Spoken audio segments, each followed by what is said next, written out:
Workspaces are used to group your projects. This is useful when you work with a specific client and you have a number of websites for them and you want to group them.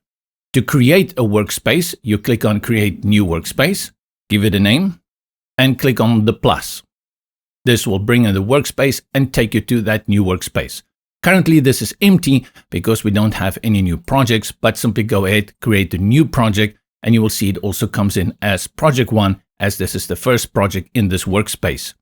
Now that we've created it from the dropdown, you will see that next to New Workspace, there is a 1 indicating the amount of projects within that workspace.